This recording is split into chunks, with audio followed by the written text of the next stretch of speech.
Welcome to the Neurophilosophy Hub podcast channel. Great to be here. Today, we're taking a deep dive into that persistent voice many of us know all too well, the inner critic. It's that running commentary in your mind, often surprisingly harsh, that can leave you feeling, well, less than. It's a truly universal human experience, really. Almost everyone at some point contends with that internal judge. Yeah, absolutely. Think for a moment about those times you've been your own harshest critic, that familiar sting of not feeling good enough, the endless replay of should-haves and could-haves. It's a core part of the human condition. What are the roots of this relentless self-assessment that you experience, and how does it shape your day-to-day life? Exactly. Considering the origins of these internal dialogues and how they, mold our perceptions and behaviors is a crucial step in understanding ourselves better. So if you're curious to explore this inner voice, where it comes from, and the impact it has on you, then stay with us. We'll be exploring the psychological foundations and some of the, fascinating neuroscience that underlies this internal phenomenon. And if you find value in these explorations of the mind, please do consider subscribing and maybe clicking the bell to stay connected. We really appreciate you joining us as we delve into these important aspects of the human experience. Okay, so let's unpack this a bit, this inner critic that you might recognize. What exactly are we talking about when we use that term? Well, essentially, the inner critic is the internalized voice of shame, fear, and unmet needs. You might recognize it as that often severe and unforgiving commentary on your thoughts, your actions, and your very sense of self. Think of it not as some separate entity trying to sabotage you, but maybe more like a distorted echo of past attempts to keep you safe, now kind of misfiring in your adult life. Unmet needs, that's a key point. So it's not just some, I don't know, random negativity that pops into your head. Not at all, no. The development of this inner voice is often deeply intertwined with your early experiences. Consider instances of critical parenting, perhaps, or situations where there might have been emotional neglect in your formative years. Inconsistent love or, conditional approval can also significantly contribute to its formation. Maybe as a child, your need for consistent affection wasn't met. The inner critic might then develop to push you to constantly seek external validation, fearing that you're sort of inherently unlovable. Right. So if as a child you experience those kinds of things, how does that actually evolve into this critical inner voice that follows you into adulthood? Well, as children, you lack the developed cognitive abilities to fully grasp complex environmental dynamics. It's hard for a child to see the whole picture. So instead of thinking my environment is unpredictable, a child might internalize it as I must be doing something wrong. I must be the problem. In a way, this is a survival strategy. A survival strategy. Yeah. How? How so? That sounds counterintuitive. Well, the child essentially creates an internal system, a kind of preemptive self-judgment. The underlying, though flawed, logic is something like, if I judge myself first, maybe others won't hurt me later. It's an attempt to establish a sense of control or safety in an environment that feels uncertain or critical to the child. Wow. That makes a sad kind of sense when you put it that way. So this critic, which initially had this protective function, ultimately becomes... It's a psychological prison, exactly. Yeah. What begins as a defense mechanism can solidify into a persistent and damaging internal narrative that you carry with you. And it's not just in your thoughts, is it? There's a neurological aspect to this experience as well, like in the brain. Precisely. Your inner critic has tangible connections to activity in your brain. Research indicates that the default mode network... DMN. Yes, the DMN, which is active when you're engaged in self-referential thought, thinking about yourself, your memories, your future. It tends to be more active in individuals prone to rumination and self-blame. That feeling of being lost in your own thoughts, maybe replaying a mistake over and over. That's your default mode network in action, and it tends to get amplified when the inner critic is present for you. The default mode network. So the brain's me mode kind of goes into overdrive when that inner critic is loud for you. That's a good way to describe it, yeah. And furthermore, the amygdala. Ah, the fear centers. Exactly. Yes. The part of your brain responsible for processing emotions like fear and detecting threats. It becomes more reactive when you subject yourself to harsh self-judgment. And that sets off the whole stress response within you, doesn't it? The fight or flight. Exactly. Cortisol levels rise, your capacity for clear thinking diminishes, and your ability to manage your emotions weakens. This creates a negative cycle where even minor setbacks can feel overwhelming, seemingly confirming the inner critic's negative pronouncements to you. So when that inner critic starts up, the release of cortisol isn't just a general stress response. It actually clouds your judgment. making it harder to challenge those negative thoughts. It's almost as if your brain reacts as if you're under external attack, even though that attack is originating from within your own mind. Precisely. And in that state, it becomes incredibly difficult for you to think rationally and question the critic's voice. You tend to just accept it as your absolute truth. You mentioned shame earlier. How does that Yeah. factor into this for you? Because often that inner critic really makes you feel, hmm well, awful. Right. The inner critic frequently operates through what we might call shame-based survival scripts. Thoughts like, you're not doing enough, or everyone else is better than you, or even, you'll fail anyway. These aren't really about motivation. They're designed to trigger feelings of inadequacy and shame within you. And the research on this is quite clear, isn't it? That this kind of harsh self-talk isn't actually beneficial for your growth or improvement. It doesn't really work. Absolutely not. Dr. Kristen Neff's work on self-compassion has been crucial in demonstrating that self-criticism doesn't lead to better performance in you. In fact, it's linked to a whole range of negative outcomes: depression, anxiety, perfectionism, difficulties in regulating emotions, and even things like procrastination and avoidance for you. The very tool we think will sharpen us, harsh self-criticism, actually blunts our potential by triggering fear and shutting down creativity. So all those times when you think you're being tough on yourself to push yourself to do better, it's often having the complete opposite effect. In many cases, yes. It cultivates a climate of fear and anxiety within you, which hinders your creativity, your problem-solving abilities, and your overall well-being. Okay, this idea of the inner critic being a part of you, that comes from internal family systems, right? IFS. Can you elaborate on that a little for us? Yes, internal family systems, or IFS, offers a really insightful perspective for you. It basically suggests that our minds aren't single, unified entities, but rather comprised of various parts, each with its own distinct motivations and roles. From this viewpoint, the inner critic is simply one of these parts within you. Think of these parts like members of a team, maybe, each trying to contribute in their own way, even if their methods, like the inner critic's harshness, are ultimately counterproductive for you. So it's not inherently bad then. It's not like an enemy inside. That's a fundamental insight of IFS for you. The inner critic isn't viewed as some inherently evil or destructive force that needs to be, eliminated. Instead, it's understood as a part that is often trying to protect you in some way, even if its methods are ultimately harmful to you. Protect you from what, typically? What's it afraid of? Often, the critic is attempting to prevent perceived threats like rejection, humiliation, or failure for you. It might be pushing you relentlessly toward what it perceives as success, to help you avoid negative judgment from others, perhaps, or it might be trying to shield you from vulnerability by keeping your expectations really low. Don't aim too high, then you won't be disappointed, that kind of thing. So it's almost like this outdated software running in the background of your mind, still trying to solve problems from childhood in your adult life. Precisely. That's a great analogy. It's frequently stuck in the past for you, reacting to present-day situations based on old emotional memories and survival strategies that are no longer adaptive or necessary in your current circumstances. Okay, so understanding where it comes from and what its, however misguided intentions are, seems like an important first step for you. But how do you actually begin to quiet this voice? Because simply being aware of it doesn't make it disappear, right? That's correct.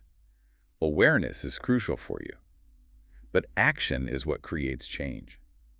One effective initial step is to simply name the voice when it arises for you. Label it as my inner critic, or even give it a nickname, something less charged. This act of creating a separation can diminish its power over you. How does that work? Just naming it. Well, it engages your prefrontal cortex, the part of your brain involved in conscious awareness and executive functions. It helps you recognize that these thoughts are not necessarily reflections of reality or your true self. It's like creating a little bit of psychological distance between you, the observer, and those critical thoughts. Exactly. It helps you recognize that these thoughts aren't necessarily truths about you or your capabilities. Another really powerful approach for you is to meet your inner critic with self-compassion. Instead of getting into a mental argument with it or trying to suppress it, which often backfires, try responding with understanding and kindness toward yourself. So instead of beating yourself up like your inner critic does, Yeah, try treating yourself with the same kindness you'd offer a good friend going through a tough time. That's really the essence of self-compassion for you. like, what would that sound like internally for you? Can you give an example? Sure. Something along the lines of, okay, I hear that critical voice. I understand you're trying to protect me from something, maybe failure or judgment, but I'm safe right now. I choose to speak to myself with respect. This kind of compassionate internal response can, over time, actually help to reshape your brain's emotional responses. It's not just wishful thinking. And there's research to support that, right? About the impact of self-compassion on your brain. Yes, absolutely. Studies have indicated that practicing self-compassion can lead to a reduction in cortisol levels for you, that stress hormone we talked about. And at the same time, it can increase the release of oxytocin, often referred to as the love hormone or bonding hormone, and generally calming your nervous system down. That's really fascinating. So it has a direct physiological impact on you. What about more cognitive techniques? You mentioned reframing narratives earlier. Right. Cognitive behavioral therapy, or CBT, offers valuable tools for reframing those negative thought patterns that you might experience. When your inner critic says something harsh, like, you'll never be good enough, the CBT approach encourages you to examine the evidence. Like a detective for your thoughts. Sort of. Yeah. Ask yourself, what objective facts actually support that statement? Are there facts that contradict it? What might be a more balanced and kinder interpretation of the situation for you? Over time, this practice can build cognitive flexibility, allowing you to see situations and yourself in a more realistic and compassionate light, ultimately leading to greater emotional freedom for you. Challenging those absolute black and white statements that the inner critic often makes, because it rarely speaks in nuance, does it? Exactly. It's usually all or nothing. You learn to question the validity of those harsh pronouncements. Okay, and you also mentioned writing from the perspective of a wise self. How does that work in practice for you? Ah, yes. This is a technique frequently used in IFS and also narrative therapy. You basically take some time to write a letter, perhaps, from the perspective of your inner critic. Let it fully express its fears and criticisms without judgment. Just get it all out on paper. Then you write a response back to that critic, but this time from the perspective of what you might call your wise self, that calm, compassionate, understanding aspect of you that we all have access to. So it's like having a conversation on paper. Exactly. This internal parts dialogue can be incredibly helpful in fostering better communication and integration between these different facets of yourself. It's like giving a voice to the critic and then offering it reassurance and a different, more supportive perspective for you. That sounds really powerful. It can be. It helps you to understand the critic's underlying fears and maybe those unmet needs we talked about, and then to offer it the care and validation it might be seeking, but from within you this time. And the concept of self-parenting, that sounds really interesting for you. How does that fit in? Well, this idea stems from the understanding that sometimes your inner critic really embodies the voice of critical or neglectful caregivers from your past. It's like an echo. Self-parenting involves consciously responding to yourself in the way that a healthy, attuned, and supportive parent ideally would. So providing what might have been missing. Precisely.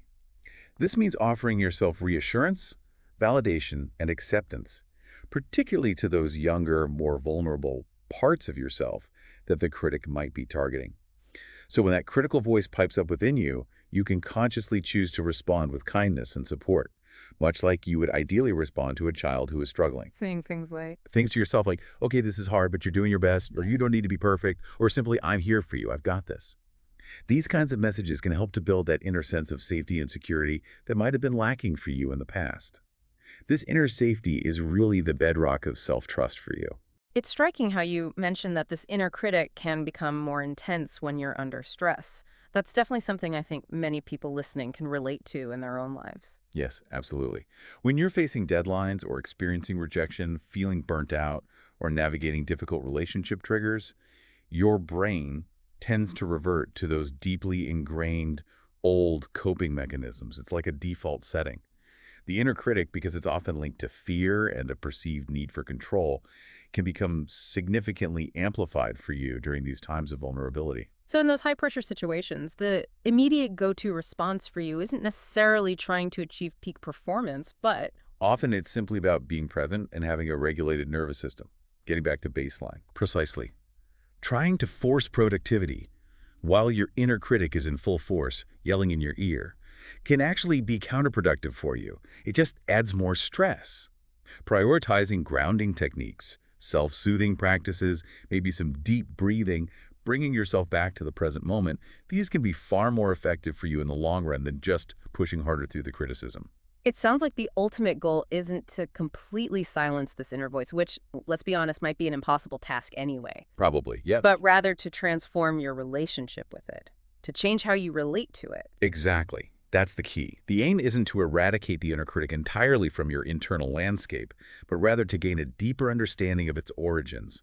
Acknowledge its underlying intentions, however misguided they might be, and integrate it into a more balanced and compassionate internal system. In this way, it no longer dictates your self-perception and your actions from the shadows. It loses some of its power. So you become the observer of the voice rather than being controlled by it. You notice it, but you don't have to believe it or act on it. Precisely. You are the one who hears the voice. And with increased awareness and consistent practice, and it does take practice, you gain the agency to respond differently. You can actively choose a more compassionate and constructive internal dialogue for yourself. It really makes you think about the profound shift that could occur in your life if you could consistently transition from that harsh internal criticism to a place of understanding and self-compassion. The implications are indeed profound for you. Imagine what becomes possible when your mind evolves from being a relentless adversary into a genuine ally, consistently supporting your growth and overall well-being rather than constantly undermining it. This journey of self-discovery and inner transformation is an ongoing process, for sure, but the potential rewards for you are immeasurable. So let's recap a little. We've taken a close look at the inner critic today, exploring its origins and childhood experiences like critical parenting, maybe emotional neglect, inconsistent love, trauma, bullying, even chronic comparison. We discussed how this internal voice, which often starts as a kind of protective mechanism, can become a source of significant distress, impacting your emotions, behavior, and your sense of self-worth. Mhm. And we touched on the neuroscience involved, highlighting the role of the default mode network and the amygdala in self-criticism and that stress response it triggers. It's important to remember those feelings of not being enough are often rooted in these old, shame-based survival scripts, not actual laziness or lack of effort on your part. Right. And it's important to remember, as we discussed through the lens of internal family systems, that this inner critic isn't some monolithic enemy inside you, but rather a part of you, often trying its best in a distorted way to protect you from perceived threats like rejection or humiliation. Yeah. And we also explored some practical ways you can begin to quiet this voice, or at least change your relationship with it. Things like naming it, meeting it with self-compassion, which, as we said, has been shown to reduce cortisol and increase oxytocin for you reframing those negative narratives using a CBT approach. Engaging in that part's dialogue, maybe by writing from the perspective of your wise self and practicing self-parenting to build that crucial inner safety for yourself. And consider this. The intensity of your inner critic often ramps up under stress during deadlines, rejection, burnout, or relationship triggers as your brain just reverts to those old coping mechanisms. The key in those moments is often presence and finding ways to regulate your nervous system for you, rather than just striving for perfect productivity through the noise. Absolutely. Ultimately, the aim isn't to eliminate the inner critic entirely, but to understand it and integrate it. Yeah. So it no longer dictates your self-perception and actions. Remember, you are the one observing the voice, and you have the agency, the power to respond differently. So think about the implications of shifting your internal dialogue from harsh criticism to compassionate understanding. What might become possible if your mind became a true ally for you? This is a journey of self-discovery that continues long after this conversation ends. It truly is, and one that is well worth undertaking for your own well-being, definitely. Thank you so much for joining us today on this deep dive into the inner critic. If you found this discussion insightful, please subscribe to the Neurophilosophy Hub podcast channel for more explorations into the mind. We look forward to connecting with you in our next session.